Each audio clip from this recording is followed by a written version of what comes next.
Welcome to the Faster, Easier, Better show with your hosts Lee Silber and Ellen Goodwin. Welcome to another episode of the Faster, Easier, Better show.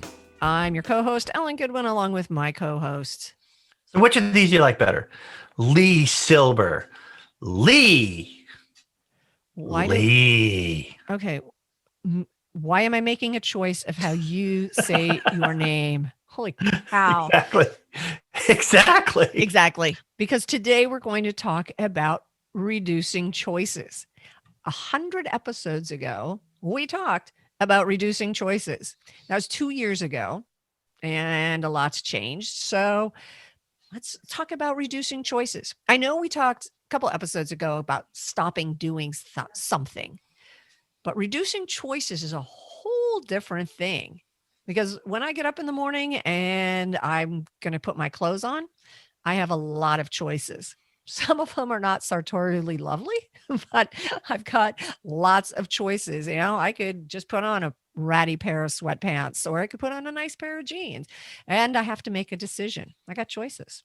We have a lot of choices every day. And if we can reduce them, we're going to do better. Right. It's the old, and we might have even talked about this 2 years ago, but the difference between push and pull. Things are being pushed at you. You're being pushed to look at this, push to choose this, push to buy this, push. But what we really should be doing is pulling only the things that we really want, need, and enjoy. And then the rest is, just watching. The way I picture it is it's kind of going by in the air. You know what I mean? You're just like like in Willy Wonka when the kid got sent by television, remember? Oh, right. He was flying. And then you're just like pulling down the little things that, that looks good. I like that. Yeah. So for me, I'm looking at my option.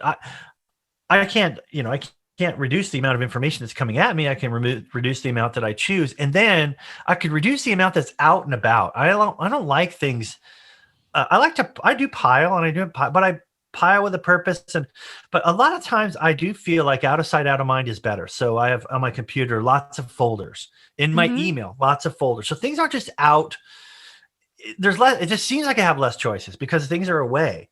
And I feel that for some people that really helps to get rid of some of the chaos, some of the confusion, and some of the choices that you have to make. And you could just say, okay, I'm looking at a blank computer home screen, blank desktop. Right. Maybe not totally blank, but I leave out the things that I'm currently working on, just like you would in your regular desktop. But most things are away and out of sight, out of mind, and I feel better about what I have to choose between because there's less stuff out and about. Yeah, less choices are always better. You pick one uniform of clothes that you're going to wear. Everyone always goes back to Steve Jobs. Black turtleneck, jeans, tennis shoes. Boom. There. That's when he died. They found out he had over 200 of those black turtlenecks, and they were not inexpensive turtlenecks either. They're, kind of custom ones. So I think he can afford it. So I think he could afford it, but he didn't have that decision to make. He was making big decisions about changing our world with iPods and iPads and iPhones and things like that. Before we go on, we talked about this 2 years ago, but Steve Jobs is an orphan and he was born in 1955. That's the same year that Einstein died. Einstein also only wore like a gray suit. Like it was his only, he just had that, not the same suit, but he had a lot of that one because he didn't want to bother with the choices. No. And so is Steve Jobs the same year? We don't know who his true parents are. I mean, could it be? Start a conspiracy. Okay, this is not this conspiracy theory podcast. We could start one. Holy cow. So one of the things that I love to do when there's choices, when you've got too many choices, is just to take the choice out of it. And by what I mean by that is you can just write down all the choices. I go back to like, hey, what are we going to have for dinner? And they're like, do you want this? No, I don't want that. Do you want this? No. So you make a list of your options and then you just number everything and then roll a dice.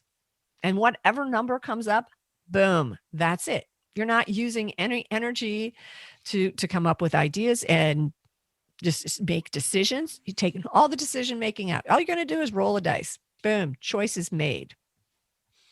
You know, in addition to reducing stuff, I realize that for every email I send, I'm probably going to get one back, meaning someone's going to respond. So I'm sending less, so I have less coming back at me, and I'm putting less in there so that the other person has less choices, about what they just respond to the one thing per email. And then a couple other things I've found is I'm only going 10 deep on Google, meaning if it's not in the top 10, I don't care. And then things that just appear to me at a certain time, sometimes I do the first, if it takes less than a minute, I just do it. Gotcha. I don't even think about it. So it's less down the road. I have less choices of what needs to get done. I just did it as it came in. And the same thing, certain things will appear and I'll use them in what I'm doing. I feel like the universe just kind of provides for me, not me personally, everybody. That sounded wrong. No, the universe just working for Lee. Lee's the guy. You're going to give him everything he needs. But I think everyone's like that. So I'll find something will come across my desk or computer and I'm like, that's just what I needed. Yeah. And I don't have to go any further. Nope. This is just what I need. Boom. Bring it. And I think that is the last thing is by being less choices, meaning when you're just in the moment, like I'm just focused on what I'm doing right now, then there's no other choice about what you need to do. This is what I'm doing. This is the most important thing. And I'm going to focus on it for as long as I need to. I got that. That's spectacular. I got nothing more to add except to be sure and be with us next week for another episode of the Faster, Easier, Better Show. Subscribe, like, and review, and make good choices.